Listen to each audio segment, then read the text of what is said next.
Hello student, how are you? Welcome to my YouTube channel. Last class में हमने ये discuss किया था कि हेनरी फ्योल को godfather of general principle of management क्यों कहा।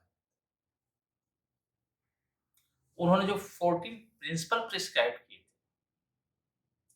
उसमें से 4 प्रिंसिपल पर हमने लास्ट क्लास में डिस्कशन कर लिया। अब 5वां प्रिंसिपल आज की क्लास का पांचवा प्रिंसिपल है unity of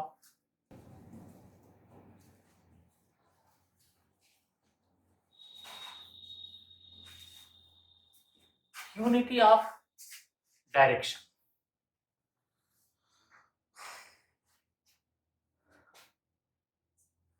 unity of direction क्या है?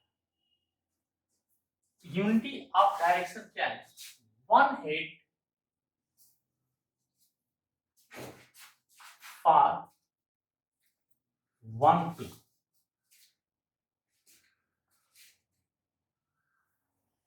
ये ध्यान रख लीजिए, unity of direction one head for one plan.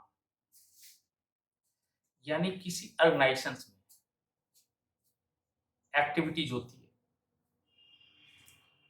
और वो डिफरेंट डिफरेंट प्लान पर वर्क करते हैं। जैसे मान लीजिए एक कंस्ट्रक्शन कंपनी है,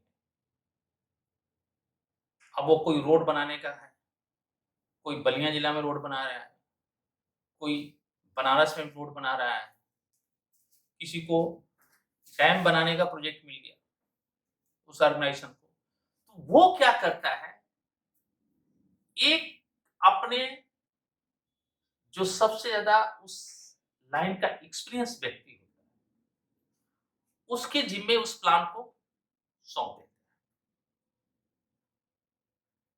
है और उसके अंदर में जो लोग काम करने वाले हैं सब लोग केवल उसी के कमांड में वर्क करते हैं। उस वर्क को कंप्लीट करने की टोटल रिस्पांसिबिलिटी उस मैनेजर की होती है जो उस प्रोजेक्ट पर काम करता है। उसी के अकॉर्डिंग वह अकाउंटेबल भी है। यूनिटी ऑफ कमांड में क्या है, एक मैनेजर अपने सबऑर्डिनेट को डायरेक्शन देता है। यूनिटी ऑफ डायरेक्शन में क्या है, एक व्यक्ति के लिए एक प्लान, एक मैनेजर के लिए एक प्लान होता है और ये प्लान अचीव कैसे होता है, ये प्लान होता है ग्रुप एक्टिविटी। बहुत इजी है। देखिए यार, बिजनेस बहुत इजी है, बिजनेस मैनेजमेंट बहुत इजी है। केवल हमको और आपको जो डे बाय डे हम अपने घर में वर्क करते हैं, अपने स्टडी कैसे करेंगे उसका मैनेजमेंट करते हैं, इसका सबसे बड़ा एग्जाम्पल तो आप सोच लीजिए कि हम लोगों के घर की जो माँ है, जो हाउस वाइफ है, वो कितने अच्छे ढंग से अपने घर को मैनेज करती है, हर एक चीज सिस्टमेटिक ढंग से करती है और टाइमली करती है। अगर आपको सुबह का ब्रेकफास्ट ले जाना है स्कूल में तो वो भी टाइमली मिलेगा। आपको लंच देखिए सिस्टमेटिक ढंग से लंच मिलता है। ये बहुत ईजी, हम लोग हर जगह इसको, चाहे हम जानते हैं चाहे नहीं जानते हैं, हर एक जगह इसको काम करते हैं। सपोज कीजिए कि किसी घर में शादी ब्याह हुआ तो अपने किसी फ्रेंड को जो ज्यादा जानकारी उसको बोल देते हैं कि भैया ये हलवाई का जिम्मा और टेंट ओंट का जिम्मा तुम्हारे जिम्मे है, अब हम इसके बारे में नहीं जानते, तुम जैसा कहो करेंगे। उस तरह अलग अलग लोगों को अलग अलग दे देता है। अब वो कैसे उस वर्क को कराता है, कंप्लीट करता है, ये उसकी रिस्पॉन्सिबिलिटी है। इसी तरह से यूनिटी ऑफ डायरेक्शन है, one head for one plan, और ये ग्रुप एक्टिविटीज। ग्रुप एक्टिविटीज जो है इसमें क्या है, एक ग्रुप के जिम्मे जिसका एक हेड मैनेजर होता है, उसे एक प्रोजेक्ट या प्लान दे दिया जाता है, उस पर वो वर्क करता है। इसका पॉजिटिव थी, बात समझ में आ गई। डायरेक्शन मैनेजर के अंदर में जो सबऑर्डिनेट है वो कमांड करते हैं, यूनिटी ऑफ कमांड है, ये यूनिटी ऑफ डायरेक्शन है। वहां कमांड एक व्यक्ति अपने सबऑर्डिनेट को करता है, सबऑर्डिनेट बनता है कि इसके अंदर में है, इससे हमको ऑर्डर लेना है। यूनिटी ऑफ डायरेक्शन क्या है, one head for one plan, एक प्लान के लिए, एक प्रोजेक्ट के लिए एक को हेड बना दिया जाता है। इस तरह से अगर कई सारे प्रोजेक्ट ऑर्गेनाइजेशन में चलते हैं तो सबके अलग अलग हेड होते हैं, और हर हेड अलग अलग चीज के लिए रिस्पांसिबल भी होता है और स्पेशलाइज भी होता है। अब इसका पॉजिटिव थिंग क्या है, पॉजिटिव थिंग है advantage of specialisation.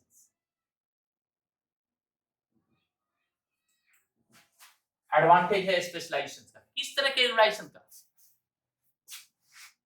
Group same kind of activity. ये जो मैनेजर अपॉइंट किया जाता है उसी तरह के वर्क को करने में स्पेशलाइज होता है, उसकी जो ग्रुप होता है वो उस वर्क को बहुत अच्छे ढंग से परफॉर्म करता है। और दूसरी चीज क्या है,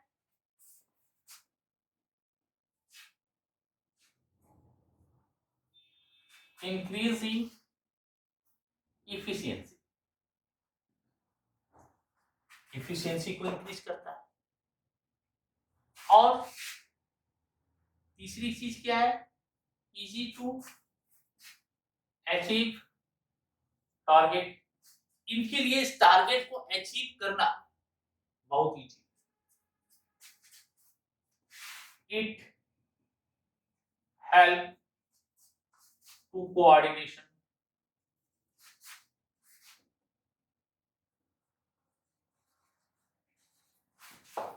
ये कोऑर्डिनेशन को बनाए रखता है, ऑर्गेनाइजेशंस के ऑब्जेक्ट को ऑब्टेन करता है, सब लोगों के बीच में इंक्रीज करता रहता है। इसका अपने ग्रुप को बोलता है यार हमारा प्रोजेक्ट है, हमें कंप्लीट करना है, हम लोगों का वर्क है, हम लोगों का नाम रोशन होना चाहिए। हम लोग को टॉप मैनेजमेंट ये देखे कि हम जो प्रोजेक्ट लेते हैं हाथ में, जो प्रोजेक्ट हमको मैनेजमेंट के द्वारा मिलता है वो हमें बहुत अच्छी इफिशिएंसी एंड इफेक्टिवनेस ढंग से इस वर्क को कंप्लीट करते हैं। तो सब लोग ऑर्गेनाइजेशनल वर्क को अचीव करते जरूर हैं, लेकिन ग्रुप एक्टिविटीज में वो पूरे ग्रुप का इंडिविजुअल वर्क हो जाता है, और इंडिविजुअल वर्क उस चीज में स्पेशलिस्ट हो जाता है, सबके बीच में बेहतर तालमेल हो जाते हैं, और सब लोग एक दूसरे से कोऑपरेशन करके आपस में उस वर्क को कंप्लीट करते हैं। इफिशियंसी भी इंक्रीज होती है, इफेक्टिवनेस भी होता है, टाइमली वर्क कंप्लीट हो जाता है, कोऑर्डिनेशन उनके बीच में हो जाता है, अपने टारगेट को अचीव करना उनके लिए इजी होता है, और वो चूंकि सेम टाइम के एक्टिविटीज में ऑलवेज इन्वॉल्व होते हैं, ऑर्गेनाइजेशन उसी तरह की एक्टिविटीज का वर्क उस मैनेजर से लेता है जो उसके लिए स्पेशलिस्ट है। अब सपोज कीजिए इसका पॉजिटिव थिंग क्या है, निगेटिव थिंग क्या होगा, स्पेशलाइजेशन नहीं होगा। अगर किसी अदर को दिया है स्पेशलाइजेशन नहीं होगा, एक्टिविटीज ग्रुप एक्टिविटीज सही ढंग से क्रिएट नहीं होगी। आज इस ग्रुप में है, कल उस ग्रुप में, इस ग्रुप में, तो सभी अगर इधर उधर होंगे तो सही ढंग से वर्क कंप्लीट नहीं होगा।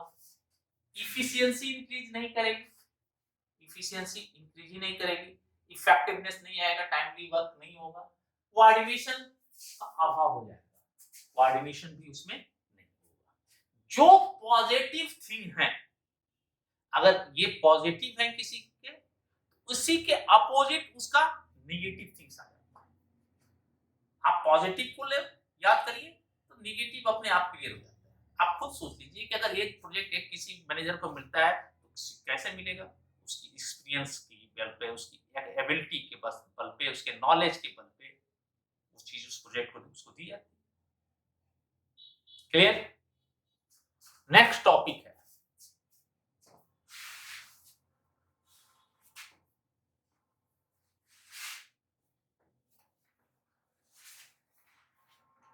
नेक्स्ट टॉपिक हमारा है subordination of individual interest to general interest.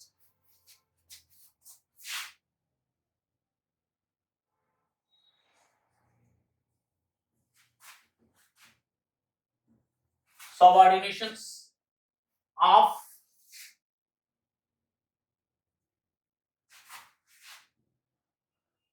Individual interest to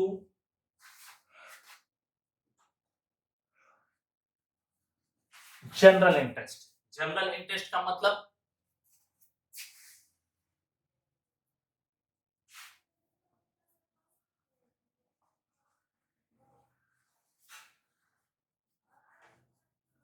organisational interest.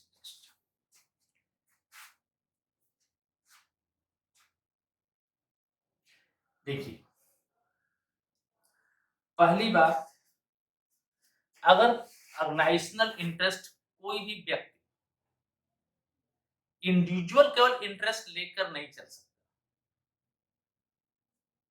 Her organisation को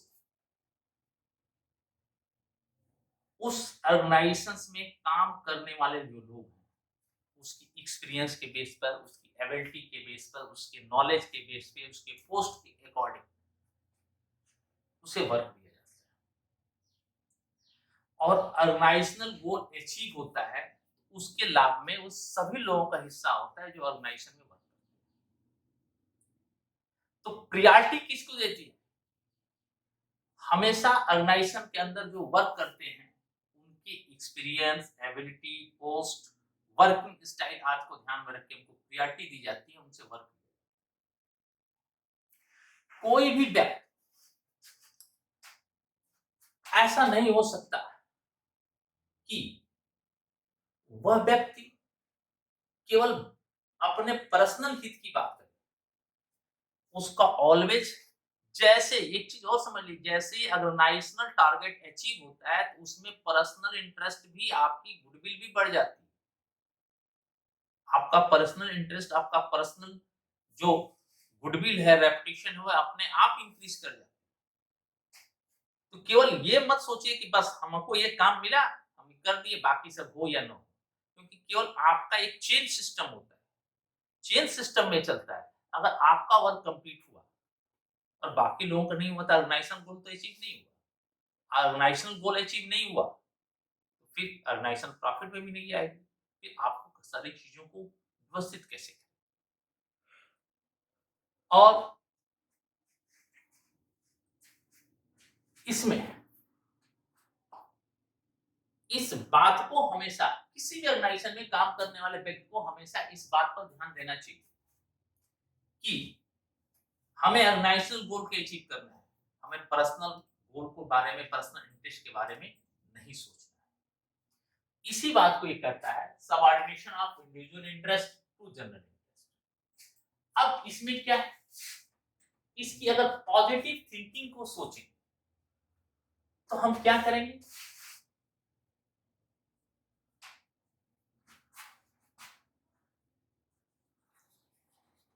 ऑब्जर्विंग यूनिट, यानी मानव की चीजों को, जो लोग काम करते हैं ऑर्गेनाइजेशन के अंदर, उनकी हर एक्टिविटी को ऑब्जर्व करते हैं। फिर क्या है? Everybody profit in the profit of the company, मैंने पहले ही बताया।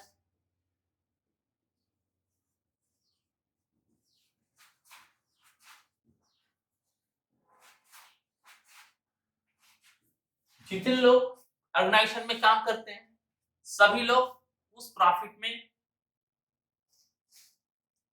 उनका कंट्रीब्यूशन होता है, उन्हें मिलता है जो ऑर्गेनाइजेशन प्रॉफिट में होता है। क्योंकि ऑर्गेनाइजेशन अगर प्रॉफिट नहीं करेगा तो कभी भी वह आपको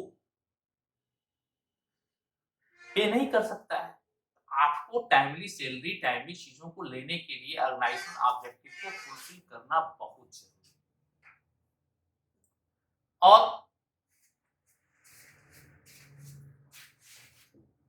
ऑप्टेन, ऑप्टेन क्या? ऑर्गेनाइजेशनल ऑब्जेक्टिव, आपको ऑर्गेनाइजेशनल ऑब्जेक्टिव को ऑब्टेन करना है, ऑलवेज फुलफिल करना है। और अगर आप सबऑर्डिनेशन, इंडिविजुअल इंटरेस्ट को छोड़कर जनरल इंटरेस्ट, ऑर्गेनाइजेशनल इंटरेस्ट में इन्वॉल्व होंगे, तो ये अपने आप फुलफिल हो जाएगा, क्योंकि आपको ऑलवेज ऑर्गेनाइजेशनल इंटरेस्ट दिखाई देगा। इसकी नेगेटिव थिंकिंग क्या है? Increase ज्वेलसी।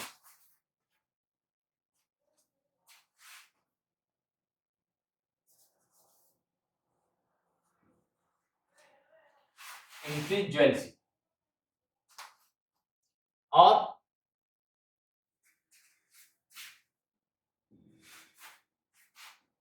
hindrance of organizational goal.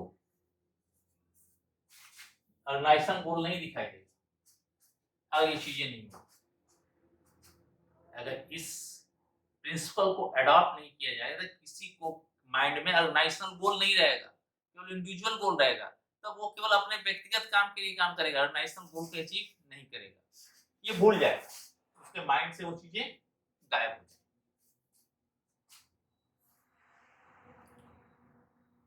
Clear? Next point,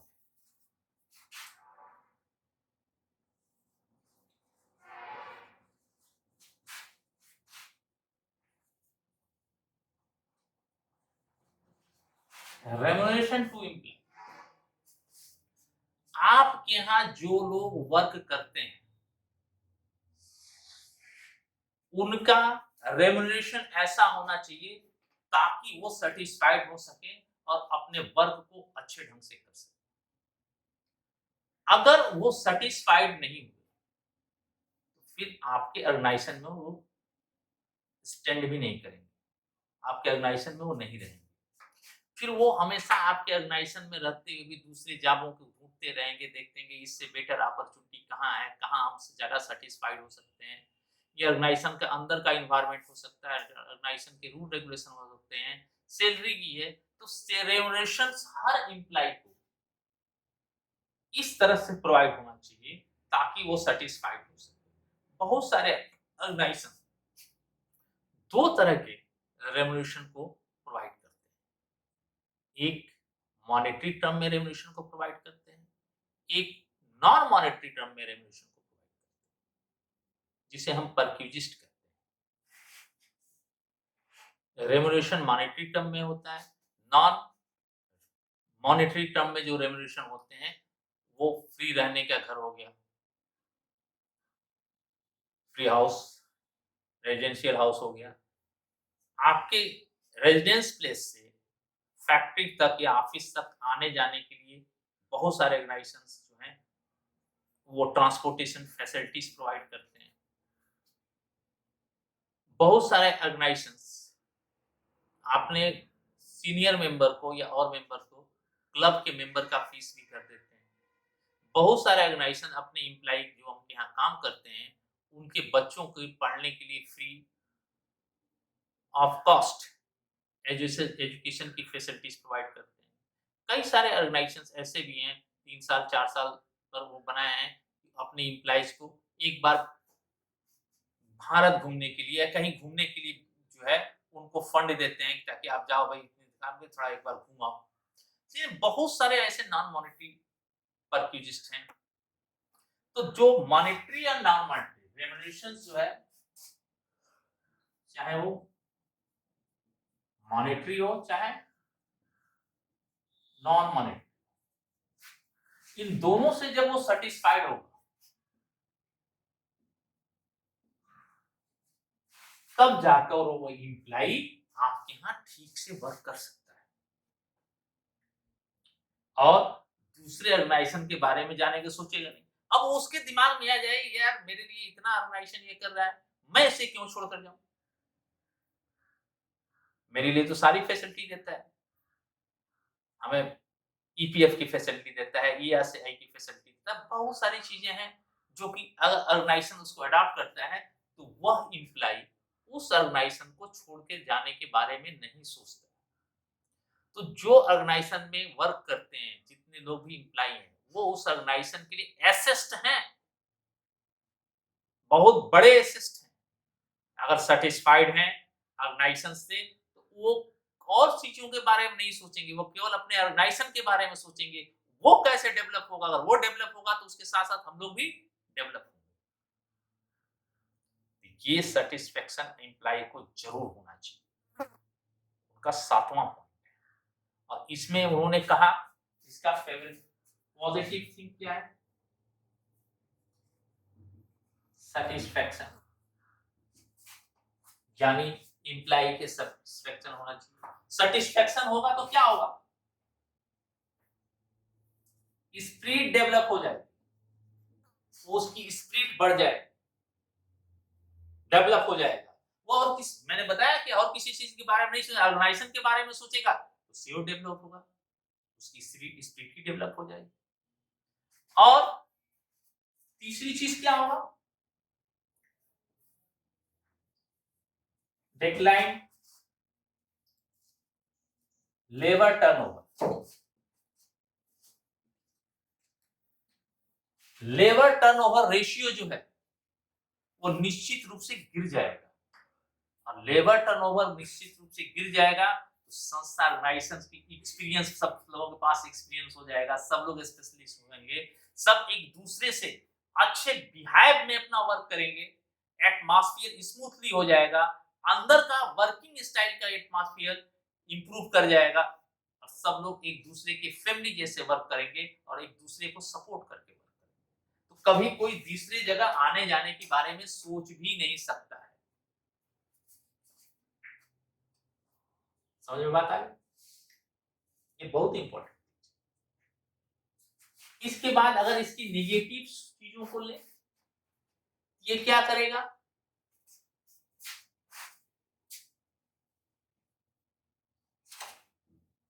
encouragement of dishonesty, उसकी ईमानदारी जो है वो डिसऑनेस्ट हो जाएगी, ये उसको मूव कर देगा, और यहां पर वो ऑनेस्ट होगा।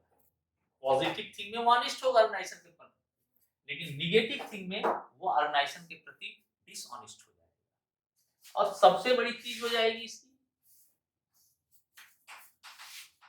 इंक्रीज लेबर टर्नओवर, यानी उस ऑर्गेनाइजेशन में लोग आकर आएंगे, कुछ दिन काम करेंगे, फिर चले जाएंगे, दूसरे दिन फिर आएंगे, चले जाएंगे। ये आने जाने का सिलसिला जहां बना रहेगा वहां स्टेबिलिटी होगी ही नहीं, और जब स्टेबिलिटी नहीं होगी तो वर्क परफॉर्मेंस कैसे होगा, स्पेशलाइज्ड वर्क परफॉर्मेंस कैसे होगा, और वो आपके वर्क में, ऑर्गेनाइजेशनल वर्क में स्किल्ड कैसे होगा, वो डेवलप कैसे होगा। ये नेगेटिव थिंकिंग। तो रेम्युनरेशन के लिए एम्प्लॉय का बहुत सेटिस्फाइड होना जरूरी है, और न ही केवल सेटिस्फाइड होना है, ये दोनों तरह से, मॉनेटरी और नॉन मॉनेटरी दोनों तरह से, कैसे आप उसको सेटिस्फाइड करते हैं, कैसे आपके यहाँ वो रहता है, कैसे वो चीजों को समझता है, इसके लिए उसे सेटिस्फाइड होना जरूरी है। और सेटिस्फाइड तभी होगा जब वो रेम्युनरेशन से सेटिस्फाइड होगा, क्योंकि हर व्यक्ति जो काम करता है वह पैसा कमाने के लिए करता है, और पैसा मिलेगा कैसे, जब तक वो सेटिस्फाइड नहीं होगा, कुछ दिन करेगा, फिर सोचते हैं वो सेटिस्फाइड नहीं होगा, फिर छोड़कर चला जाएगा, फिर वो उस प्लेस पर जाएगा जहां उसे सेटिस्फेक्शन मिलेगा, फिर वहां पर सेटिस्फेक्शन नहीं मिला तो दूसरे प्लेस पर चला।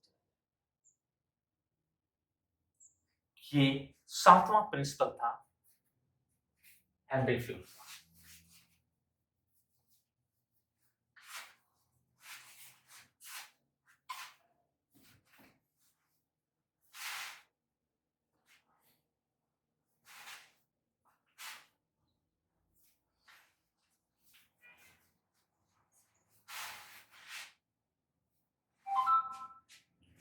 अब आइए 8वां,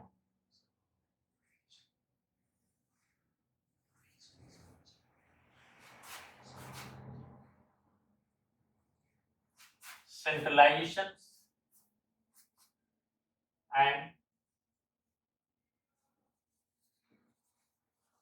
डिसेंट्रलाइजेशन। सेंट्रलाइजेशन एंड डिसेंट्रलाइजेशन, क्या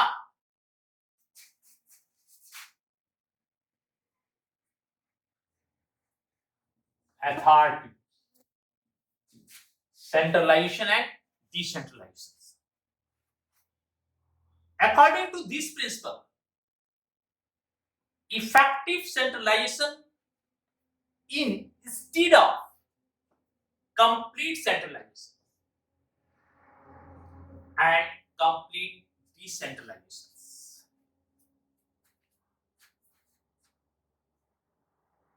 And vice versa. मतलब इस प्रिंसिपल के अकॉर्डिंग एक इफेक्टिव सेंट्रलाइजेशन सिस्टम होना चाहिए कंप्लीट डिसेंट्रलाइजेशन के जगह। Effective centralisation and complete decentralisation दोनों में अंतर है। निर्णय लेने की, डिसीजन मेकिंग की अगर पावर केवल एक ही जगह होगी तो ऑर्गेनाइजेशन में जितने लोग काम करेंगे वो किसी चीज का डिसीजन नहीं ले सकते हैं, कोई डिसीजन ही नहीं होगा, उनके वर्क के अकॉर्डिंग डिसीजन नहीं होगा। हर काम के लिए, छोटे छोटे वर्क के लिए आपके पास जाएंगे, हायर मैनेजर के पास, हायर अथॉरिटी के पास। तो हायर अथॉरिटी तो इन्हीं सब चीजों में अपने टाइम को कंज्यूम कर देगा, फिर उसका वर्कलोड तो और बढ़ गया, वो कैसे अपने वर्क को कंप्लीट कर पाएगा। और अगर कंप्लीट डिसेंट्रलाइजेशन कर दे तो फिर उसके हाथ में कुछ नहीं रहेगा। तो इसीलिए बोलता है, हेनरी फ्रोल ने कहा है कि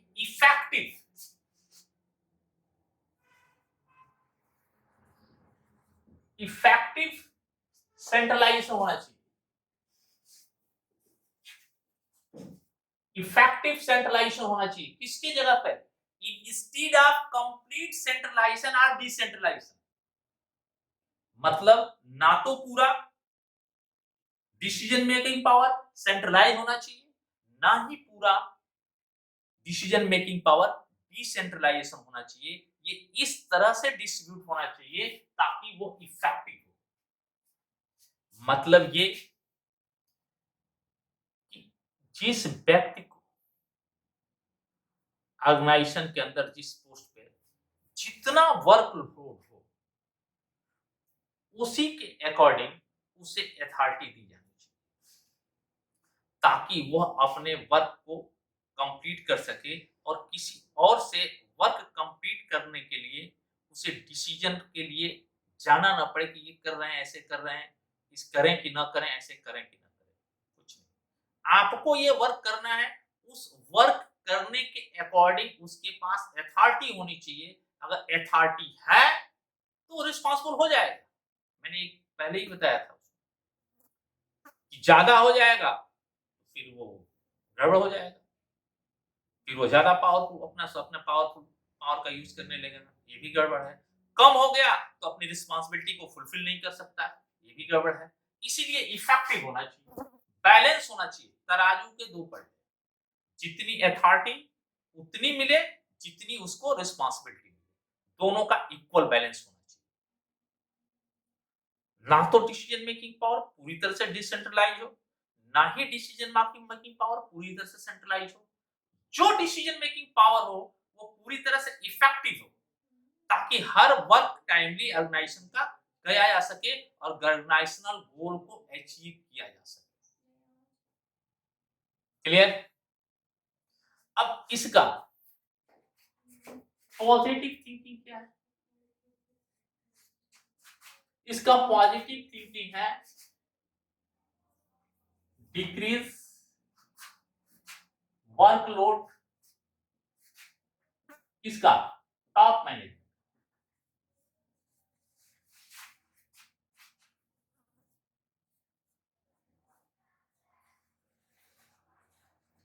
टॉप मैनेजमेंट का वर्कलोड क्या कर देगा? डिक्रीज कर देगा। और क्या होगा? वर्क करने में क्विक डिसीजन होगा, यानी जहां पर ऑपरेशनल वर्क होगा वहां पे उसको टाइमली डिसीजन लेकर उस वर्क को कंप्लीट कर लिया जाएगा, ताकि वह आगे मैनेजर के पास किसी डिसीजन मेकिंग पावर के लिए ना जाए। जो व्यक्ति कर रहा है, जिस समय कर रहा है, उसी समय डिसाइड कर ले, उसी समय डिसीजन लेके अपने वर्क परफॉर्मेंस को कंप्लीट करे। Increase in the encouragement to the subordinate, यानी सबऑर्डिनेट को इंक्रीज करने के उसके डिसीजन मेकिंग पावर के पास है, तो वो भी सोचता है कि मैं भी इस ऑर्गेनाइजेशन का हूं, मेरा पोस्ट है, मैं इस काम को पूछने की जरूरत नहीं, इतना तो मैं खुद ही कर सकता हूं। जब इतना खुद ही कर सकता हूं, तो फिर तो वर्क वो टाइमली कंप्लीट करेगा, क्योंकि अगर उसको पास अथॉरिटी है तो रिस्पांसिबिलिटी, अथॉरिटी के साथ रिस्पांसिबिलिटी जुड़कर आती है। सिक्के के दो पहलू हैं। अगर आपको अथॉरिटी मिलेगी तो ये मत सोचिए कि केवल अथॉरिटी मिल गई, उसके साथ साथ रिस्पांसिबिलिटी भी आ जाएगी। समझ में बात आई? ऐसा नहीं है कि अथॉरिटी मिला तो आप अथॉरिटी को केवल ध्यान दिए, रिस्पांसिबिलिटी को छोड़ दिए। जी नहीं सर, अथॉरिटी के साथ रिस्पांसिबिलिटी जुड़कर आती है, और जब दोनों एक साथ आती है तो वहां से एक तीसरा चीज जन्म ले लेता है, उसे कहते हैं अकाउंटेबल। जिसने आपको अथॉरिटी दिया, उस वर्क को करने की रिस्पांसिबिलिटी आपकी है, और उस अथॉरिटी के प्रति आप अकाउंटेबल हैं कि क्यों नहीं वो वर्क हुआ, जवाब दें। और हमारे इंडिया में इसी चीज की कमी है। अगर कोई घटना हो जाती है, कोई बात हो जाती है, तो कहते हैं यहाँ पर कि अच्छा इसकी जांच कराएंगे, कौन दोषी है, कौन अकाउंटेबल है। अकाउंटेबिलिटी ही हमारे यहाँ फिक्स नहीं होती। काश इंडिया में अगर अकाउंटेबिलिटी फिक्स हो जाए तो हम बहुत आगे निकल सकते हैं। ओके, अब इसकी नेगेटिव थिंकिंग क्या है, इसी पर लिखिए। वर्कलोड, अगर आप नहीं किए तो वर्कलोड क्या होगा, बढ़ जाएगा। टॉप मैनेजमेंट का वर्कलोड बढ़ जाएगा, वो ज्यादा उसको काम करना पड़ेगा। पूरी तरह से डिसेंट्रलाइजेशन कर दे तो उसके पास कोई पावर ही नहीं रहेगी, ये भी गड़बड़ है। डिसीजन नहीं होगा तो कभी टाइम पर वर्क हो ही नहीं सकता, ऑर्गेनाइजेशन कभी अपने गोल को अचीव नहीं कर सकता। ये सब इसके नेगेटिव पॉइंट है। Next,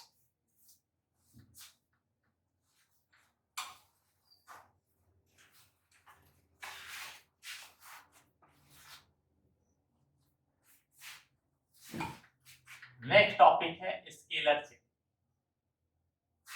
next topic is scalar